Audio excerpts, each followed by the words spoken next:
Now, this is a topic worth thinking about. This is a topic worth thinking about. A lot of people are actually, into it. And this is about the artificial intelligence. I used to sit down and ask myself, what does the Lord speak about this so-called artificial intelligence?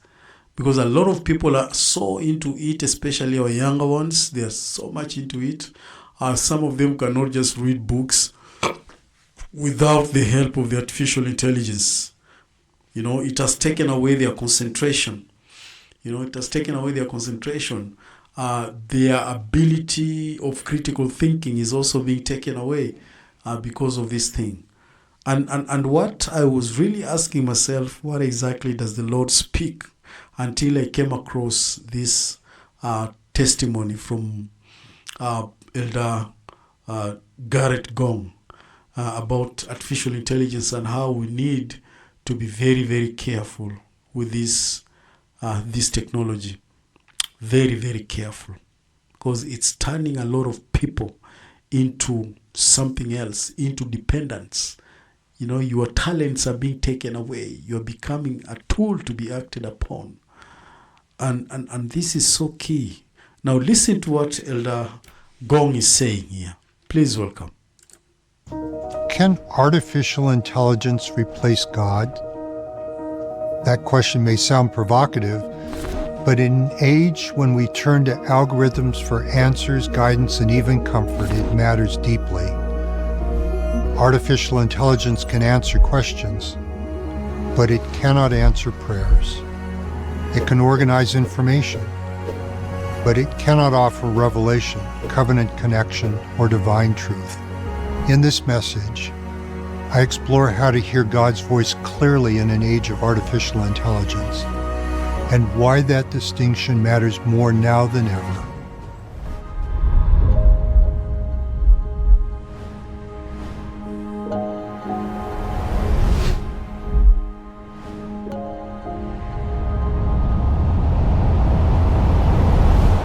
Hello, my name is Gerrit Walter Gong.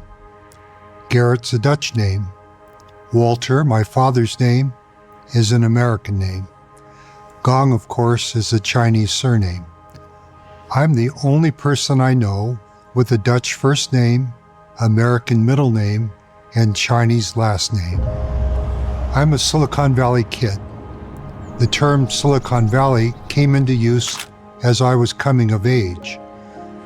My father co-authored a physics textbook called Mechanics with a man who won a Nobel Prize for researching semiconductors and discovering the transistor effect. In fact, Moore's law, that semiconductors on a silicon chip double every 18 to 24 months, and their applications helped make Silicon Valley, Silicon Valley.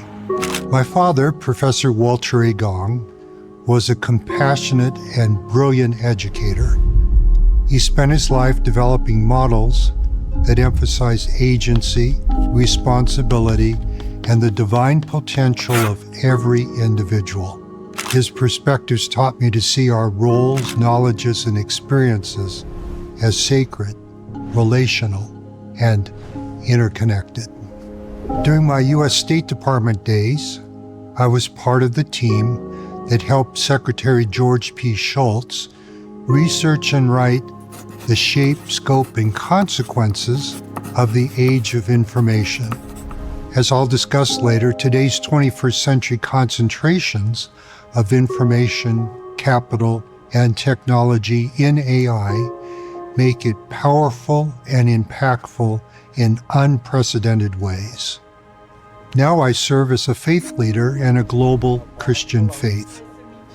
As I visit people in over 100 countries, I find everywhere a deep love of humanity, an appreciation for life and learning, and a commitment to every individual's potential for personal growth. Everywhere, I also find deep concern about AI, a defining issue of our time. The Internet of Things is becoming the artificial intelligence of things. Everything's becoming connected. Our phones, watches, doorbells, cars, factories, energy grids, virtually everything around us is collecting and communicating, and that information is being interpreted, analyzed, and acted upon. Acknowledging these remarkable trends, I prepared 6 brief episodes.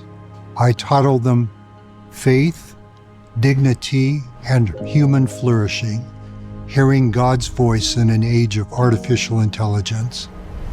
I want to be clear about real challenges and concerns, but I also want to talk about AI from a perspective of faith and hope. I want AI and related technologies to change our world for the better, to narrow digital divides, to expand human flourishing, and to enhance faith, moral clarity, human meaning, and possibility. Currently, the generative pre-trained transformers we call AI refer to technology that uses algorithms to perform tasks typically associated with human intelligence or creativity, such as understanding languages, recognizing patterns, making decisions, and generating ideas. AI may function with substantial autonomy and in ways that humans cannot predict, explain, or control with certainty. Today's AI combines sophisticated natural language query and response, advanced reasoning, and inventive patterns of algorithms that are learning to speak nature's language. AI can frame and iteratively solve challenging practical problems, what is called hill climbing. And AI can recursively write code. Imagine AI writing AI. These new AI capacities promise advances, but also disrupt established patterns in our work, social, and personal lives. In recent months, I've met with business and religious leaders, technology experts, academics, policy specialists, media, and government officials in Silicon Valley, as well as in Istanbul, Rome, Salt Lake City, Athens, locations that represent faith and religious tradition. We're grappling with AI's increasing capacity and the fundamental issues these new capacities raise. Here are just some of the many concerns advancing AI invites us to This consider. knowledge is scary. Can safe and ethical human-centric AI create opportunity and employment and education for more people in fair ways? Can safeguards and benchmarks help AI be accurate, honest, and respectful as it portrays all individuals? As AI mimics voices, generates images, and produces narratives, it blurs the boundary of real and unreal, true and untrue, enduring and fleeting. How will we discern deep fakes? How will we decide what things generated by AI are appropriate and inappropriate? What principles and values should guide human relations with AI, especially as pervasive AI agents access personal information, affect privacy, determine workflows, and interact as information sources, counselors, and companions? What business models and societal values will define which AI companies and models thrive? Who will be able to access AI? With what content? At what cost? Yes, so Elder Gong there is explaining so deeply, and I think is one of the specialists in this side. He's a man, software guru, and he's giving us a warning of how fast technology is really moving and the disadvantages of depending on these technologies.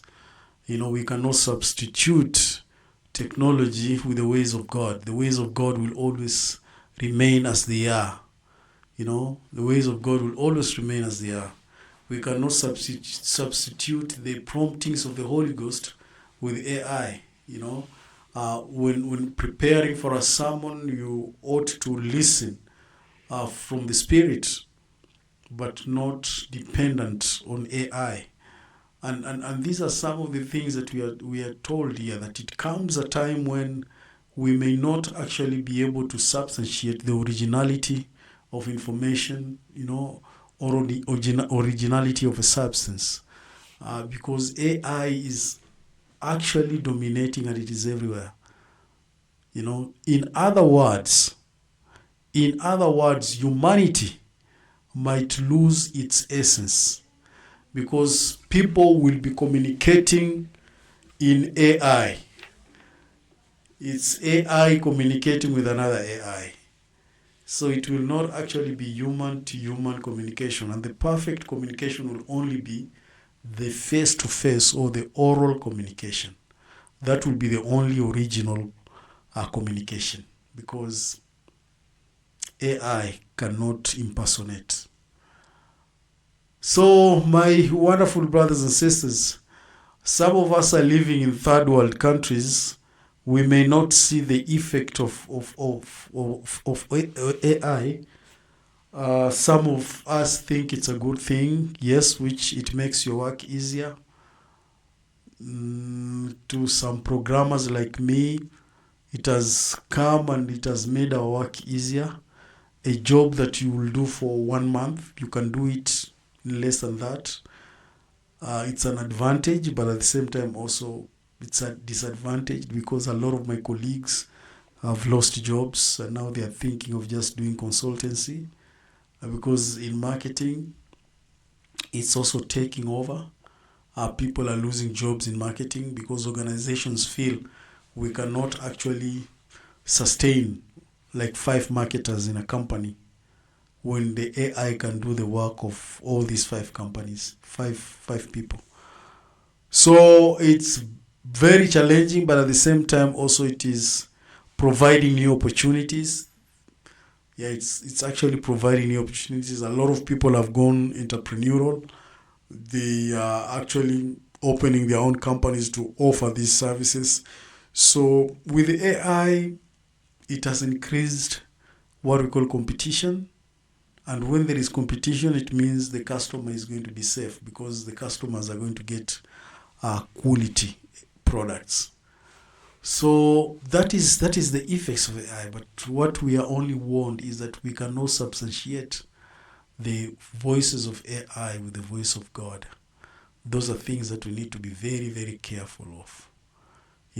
That is the apostle of the Lord that has spoken there. Otherwise, thank you very much. God bless you. Looking forward to see you again next time. And please, for those who are watching this for the first time, I will ask of you to subscribe. I'm really working on to get 5,000 subscribers this year. Please, I'm really pleading, let us just subscribe so that we can reach 5,000 subscribers. Thank you very much. God bless you. And the church is still true. Thank you.